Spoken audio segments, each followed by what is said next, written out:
Episode 21. Welcome back. My listener count has slowly gone up the last couple of weeks, so grinding away. My big goal was to hit 26 episodes, to do one per week for 6 months, and then make a decision whether I'm enjoying it or where we go from there. So far, so good. I found a bit of a rhythm, and production's been a little bit tricky because I produce these things myself, but I have to say, using Riverside with their technology now, and it removes pauses and ums and ahs and does a pretty good job with the clarity or with fixing the audio file without me spending a huge amount of time. As I get more into this and find a little bit more time, I will potentially outsource it to increase the production quality. Everybody talks about, having these amazing podcast to listen to and the audio quality. I'm a believer. I've recently changed to a microphone. I think the microphone has made a big difference. The voiceover is definitely better. You don't hear these little sounds in the background. And the quality of some of these platforms now to record on has also made it super convenient and super easy to do these things yourself. But I really think it's about the content. You need to be consistent with your content and, putting out content that people want to listen to. Yes, I get it that if the quality is not great, people will switch off straight away. But just as important, you can have the best, well-produced audio file in the world or, YouTube video. If it's garbage content, people are switching off straight away. So anyway, I want to touch on a bit of a subject. I wrote a blog article last week after a conversation with my sister. She does listen occasionally, so I hope this doesn't.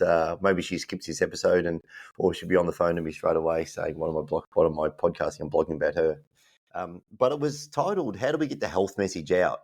We're seeing the increase in obesity and overweight levels just escalating around the world quite dramatically. And it just got me thinking that, is this ever going to change? Are we ever going to get this message across to people and people start to take control of their own life and, start to implement healthy living and healthy choices? And I was chatting to my sister. She's got a hip issue at the moment, and we were just talking about some of the things she can do and the advice she's had from the physio. And she wanted to go back to exercise, but she's in a lot of pain. She's getting a little bit older, like all of us. And she freely admitted that she's carrying a little bit of extra weight. And I understand that goes hand in hand. You have some sort of injury, you can't do the exercise you'd like to do. You start to put on weight. In some situations, you even get a little bit frustrated and depressed. So you start to eat a little bit more. We all know this pattern and this cycle. We've all been in it. Even though I've kept a consistent routine my entire life, I have slipped into it occasionally with different sort of vices, eating a bit too much of this and a bit too much of that. And it just got me thinking, I was trying to help her and give her some advice on, some of the things she needs to do and can she do some movement? And I said with the hip, she needs to get on the bike and just at least cycle that really low grade, and just make it a very simple part of your daily life. If it's 10 minutes in the morning before you go to work, or if it's 10 minutes, in the middle of the day where you pick up a book, or, just make it really simple and start really small. Trying to make big change straight away, it's kind of proven in psychology that it doesn't work.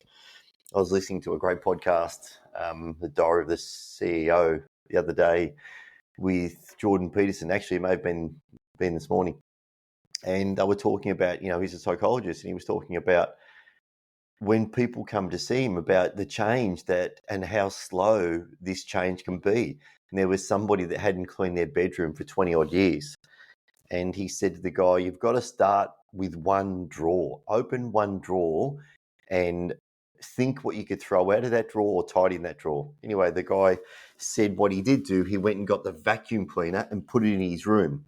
And the following week, or however long it was between his counselling sessions, he went back and he said, I haven't vacuumed the floor. I've stepped over it every day for the past week.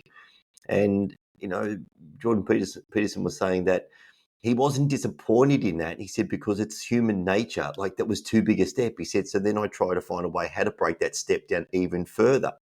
And that is really the key. You've got to have these tiny little steps that you can actually implement into your life. And if you need to lose some weight, we know it predominantly comes from diet. Nobody can do the volume of exercise to really have a massive impact on their weight. If you look at the calories burned for the amount of exercise that you need to do, it's a much easier process to change your eating. And even then, even if you can burn the calories, you need to look at what you are consuming. Classic for me, I tend to be able to burn quite a few calories for that day. But my cholesterol had bumped up because I can get away with eating different foods. My last cholesterol test that I had, it had bumped up. The last 6 months, I've changed my diet dramatically, cut out a few things that I was indulging in, having the same breakfast of oats and yogurt every morning, and my cholesterol is back down to pretty much a normal level. So, but again, it was just a simple change. So I was basically saying to my sister, you just need to pick one meal per day, look at the calories in it, and make that a standard meal that you have every morning. And just keep trimming these calories down to where you get to that comfortable level where you're not starving yourself, but you also know what you're putting into your mouth. So I suggested using an app like Carbon, I think it is, or MyFitnessPal, to record your calories or your food intake for 1 month and to check the calories and the macros. And after a while, and after doing this for a few weeks, you really get a feel. But it's also a nice little reminder. You go to pick up whatever it may be, a cookie, a biscuit, or something else, and you realize, no, that's going to add just 150 empty calories to my day, and I'm on track. So you start to get this mental sort of checklist in your own mind as well. So I think just checking calories and food counting and calorie counting for a lot of people is really difficult. I got into a bit of a habit. I'm doing it again now. I want to drop, just a little bit of body fat. So I've just tried to pull out 200 or 300 calories per day. And I just check my food. I've just slightly trimmed my breakfast. I normally have 2 slices of toast. I'll trim that back to 1, as well as a big bowl of oats. My breakfast is around 1,000 calories. But it's making these simple adjustments and making them easy so you can do it consistently day in, day out. It's why I eat the same food every day. I just find it so much easier. I don't go hunting for breakfast. I buy the same breakfast every week. I just get up and do it. So, yeah, it just got me thinking, how do we get this message out and how do we actually help people, all around the world? And then I was thinking about, community is probably the best way. We need to get involved with other people. We need to form groups ourselves to come together to actually assist us with this. If you're with a group and you've got a few other people that are supporting you and you can check in. I was also listening to another podcast, and I think it's called My Body Tutor. The guys were talking about they use, and they said the most powerful aspect of that, and these are really disciplined, mid 30-year-old successful entrepreneurs, made millions of dollars, but they're still struggling with their overall health and well-being. And by using this My Body Tutor, someone calls them every day to check in and keep them accountable. And it is what it comes down to, that accountability. So it got me thinking a lot about having some sort of community that you surround yourself with, that you all chip in together and you all call each other each day and, how you going today? What was your diet like? Send me your fitness pal, take a screenshot, just to keep each of you accountable and honest. And you can make a bit of fun with it as well, and gamification. But, and it was the other interesting thing that keeps coming up from a lot of people all the time is, oh, but I don't have time. And we're all pushed for time. I get that. I live in Sydney. I've got a busy career at the moment. I've just got back into a job I haven't done for over 10 years. So my learning curve is really steep. I'm not getting any younger, so that's stretching me to the nth degree at the moment. You want to make time for friends and family and your partner and, some social life and workouts, but it's hard. We're all restricted with time. However, when I look at my own day and I wanted to actually start writing more, I'm trying to challenge myself to write potentially 500 words a day. I want a podcast every week and I want to put out a couple of newsletters. How do I find that time? Well, I had to start saying to myself, if I want to sit down, and some nights I physically need to, I get that, sit down and watch a bit of nebulous, mind-numbing television, but I don't do that until after 8 p.m. now. So I made a pact to myself, okay, at 8 o'clock, if I've written my newsletter or I've done my, read a little bit for the day, then I'll sit down and watch, half an hour to an hour of television. I've said before, I try and be in bed by around 9 o'clock most nights and asleep by 9:30. So that gives me a good cut off. Finish at 8, that's including my dinner in that period as well. Finish at 8 o'clock, I sit down, watch a little bit of TV and take myself off to bed. But saying that you don't have time, it's interesting that these same people can actually make time to scroll endlessly on their Instagram feed. Take it off your phone for a month. Just commit to yourself and say, okay, I'm just going to delete Instagram for 1 month, see if I can go without it. These social influencers probably aren't doing you any benefit anyway. They're making you feel like shit, because we're constantly comparing ourselves. And use that additional time, as I said before, to go for a 10-minute walk. If you've got a stationary bike at home, to sit on that bike for 10 minutes and read a book or put a podcast in. But, just there is time in the day to do these things. We can definitely give up Netflix. The Carbon app is, I think, about $10 or $12 a month, the same price of Netflix. Cancel your Netflix subscription for a month and then, download Carbon and actually pay for it and get the data. And after a month, you'll have enough information to know what to do with it and then move on. So it's interesting. The conversation just got me thinking so much that this is an issue for all of us. We're all paying directly or indirectly in some way for someone else's health and someone else's well-being. My health insurance premiums have actually gone up substantially over the years. In some way, this is affecting us all. And I'm sure that, like all of us, we know someone that actually has got some sort of health issues and could do with a little bit of additional exercise and healthier eating in their life. But it goes back to what I wrote about, or I'm not sure if I've spoken about in the podcast, but what I wrote about some time ago, this theory I've got around the 80-20 health rule. And that, 20% of the changes you make will yield 80% of the results. We don't have to go to that 100% degree that, if you're an elite athlete or you're somebody that's fixated or obsessed with particular things, has to do.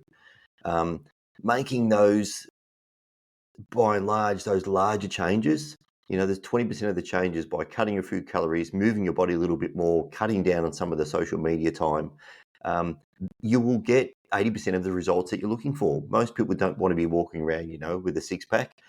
If you do, you probably need to go that additional, and maybe it's, 30, 40, 50% of the energy has to go in to get 90% of the results.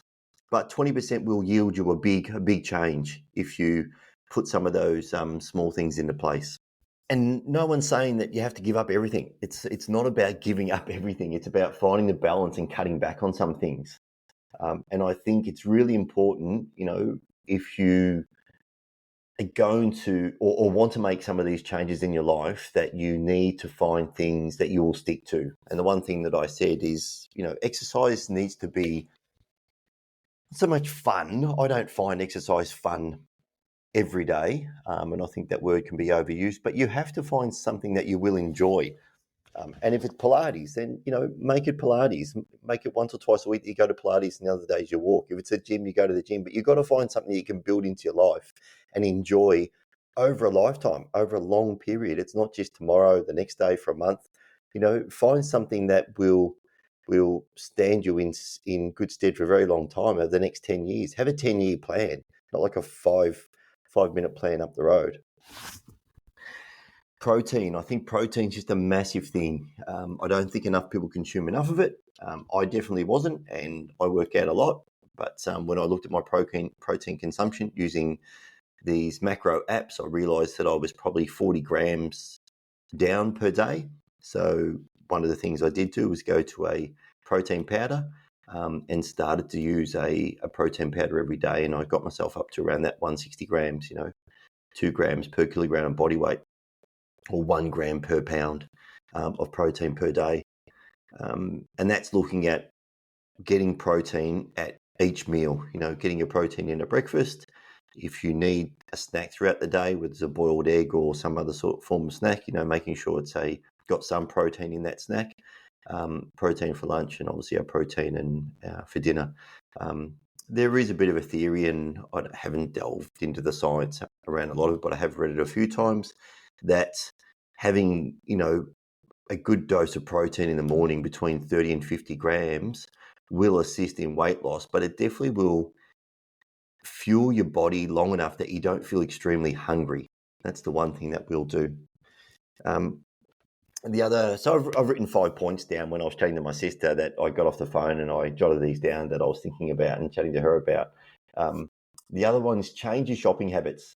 The health food aisle is not the health food aisle. It's not health food in that particular aisle. The health food aisle is actually on the outside. At one end of the supermarket, particularly here in Australia, is fruit and veg. At the other end of the supermarket, it's normally your fresh meat and fish and chicken. And you really only need to be down those two aisles, and anything else that goes into your trolley is probably some sort of household item that you need to, cleaning products or toilet paper, whatever it is. But, the center part of the supermarket, unless it's some dried foods, you don't really even need to be in it on a weekly basis. Stock up on tinned tomatoes and stuff that your additives into the foods you're cooking, but the rest of it should just come fresh each week. And yeah, the actual health food aisle, it's full of freaking these crap bars now, full of fillers and sugars and whatever else, and it's actually not health food. So get out of that aisle. The fourth one which I've already touched on, was MyFitnessPal. Track your food for a month. I think that's a massive bonus. And my fifth point here was to keep it simple and stay on a path. It's a life plan. It's not a quick fix. Embrace the process and just enjoy it. Make it a little bit fun. And I think that goes back to that community aspect. Find a person you can do it with, whether it's your partner, your brother, your sister, and find someone that you can check in with. Have a weekly call with, if it's your best friend, and just see how they're going with it. How did you get to the gym this week? How many times did you go? What did you do? Just make a little bit of fun around it. But we need to do something about it. We need to actually spread the word between all of us, build a community around it, and help each other, because it is really getting out of control. I said to a friend the other week, we live in an amazing country in Australia. We've got access to great healthcare, great food, the outdoor, the weather here is great, yet still we've got this, growing obesity problem. So we need to support each other and get on with it. Anyway, I just want to touch on that. It was a really interesting conversation I had with my sister.